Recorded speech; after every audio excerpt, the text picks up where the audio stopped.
আপনারা দেখছেন যুগবীক্ষণ, যুগের সাথে মানুষের পাশে সর্বদা এগিয়ে। পূজার অনুদান নিয়ে বড় ঘোষণা মুখ্যমন্ত্রীর। হকার উচ্ছেদ নিয়ে কড়া বার্তা মুখ্যমন্ত্রীর। এবার হাওড়ায় গড়ে উঠবে ৬০ ফুট দুর্গা।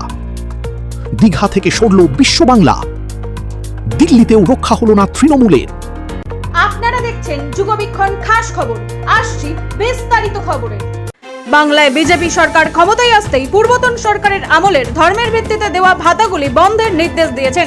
ফলে স্বাভাবিকভাবেই ক্লাব কর্তাদের মনে যে প্রশ্নটি ঘোরাফেরা করছিল তা হলো পূর্বতন সরকারের সময় থেকে শুরু হওয়া পূজার অনুদান বহাল থাকছে কিনা।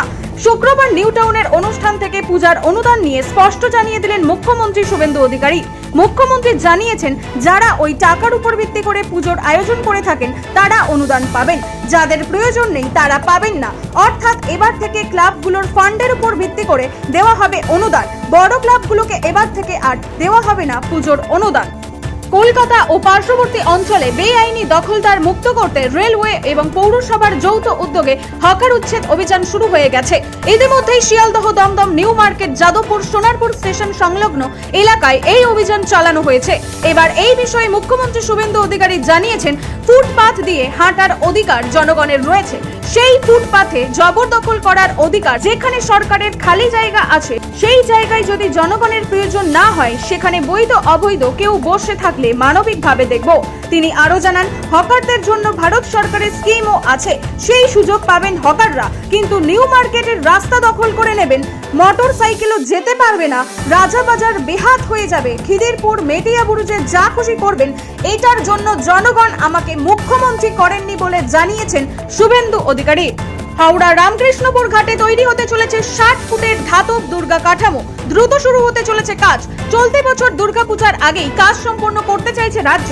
দুর্গা কাঠামোর দুপাশে থাকবে দুটি ধাতব ধনুচি। হাওড়া সহ একাধিক ঘাটের সৌন্দর্যায়নের কাজ শুরু হবে। প্রাথমিকভাবে বরাদ্দ করা হয়েছে ১.৮ কোটি টাকা। এ বিষয়ে প্রতিমন্ত্রী তথা উত্তর হাওড়ার বিধায়ক উমেশ রায় জানান, সৌন্দর্যায়নের মধ্যে দিয়ে দুর্গা মায়ের শক্তিকে দেখানোর জন্যই দুর্গা মূর্তি তৈরি করা হচ্ছে। খুব দ্রুত এই কাজ শেষ হবে। দুর্গাপূজার সময় প্রধানমন্ত্রী নরেন্দ্র মোদীর রাজ্যে এলে তিনি যেন এই দুর্গা মূর্তি দর্শন করতে পারেন। পাশাপাশি রামকৃষ্ণপুর ঘাটের কাছে একটি বড় হাসপাতাল করার পরিকল্পনাও রয়েছে বলে জানান মন্ত্রী। যুব ভারতী ক্রীড়াঙ্গনের পর এবার পূর্ব মেদিনীপুরের পর্যটন কেন্দ্র দীঘা থেকেও সরল পূর্বতন সরকারের আমলে তৈরি বিশ্ব বাংলার ব লোগো। ওল্ড দীঘার ১ নম্বর গেট সংলগ্ন এলাকায় স্থাপিত লোগোটি বৃহস্পতিবার খুলে ফেলা হয়েছে। রাজ্যে পালা বদলতেই বিশ্ব বাংলার পরিবর্তে সরকারি লোগো হিসেবে অশোক স্তম্ভকে প্রাধান্য দেওয়ার সিদ্ধান্ত গ্রহণ করা হয়েছে। এরপর থেকেই একে একে সরকারি ও আধা সরকারি স্থানে থাকা বিশ্ব বাংলা প্রতীক খুলে ফেলার কাজ শুরু হয়েছে। এক্ষেত্রে দীঘায় পরবর্তী চিহ্ন হিসেবে কি দেখা যেতে পারে এ বিষয়ে এখনো প্রশাসনের পক্ষ থেকে বিস্তারিত কোনো বিবৃতি সামনে আসেনি। নিউ দিল্লিতে তৃণমূল কংগ্রেসের অস্থায়ী দলীয় কার্যালয় হিসেবে পরিচিত কুড়ির রাজেন্দ্র প্রসাদ রোডের বাংলোটি খালি করে দেওয়া হয়েছে। বিগত ২ বছর ধরে এই বাংলো থেকেই রাজধানীতে দলের সাংগঠনিক এবং রাজনৈতিক কাজকর্ম পরিচালনা হচ্ছিল। কিন্তু সাম্প্রতিক রাজনৈতিক টানাপোড়েন এবং দলের অভ্যন্তরীণ গোষ্ঠী কোন্দলের আবহে বাংলোটি খালি করার ঘটনাকে কেন্দ্র করে নতুন করে জল্পনা শুরু হয়েছে রাজনৈতিক মহলে। সূত্রের খবর, বাংলোটি সম্পূর্ণভাবে খালি করার পাশাপাশি সেখান থেকে তৃণমূল কংগ্রেসের সমস্ত সাইনবোর্ড, ব্যানার, পোস্টার এবং হোর্ডিং সরিয়ে ফেলা হয়েছে। একই সঙ্গে দলনেত্রী মমতা বন্দ্যোপাধ্যায় এবং সর্বভারতীয় সাধারণ সম্পাদক অভিষেক বন্দ্যোপাধ্যায়ের ছবি, প্রচার সামগ্রীও সরিয়ে ফেলা হয়েছে।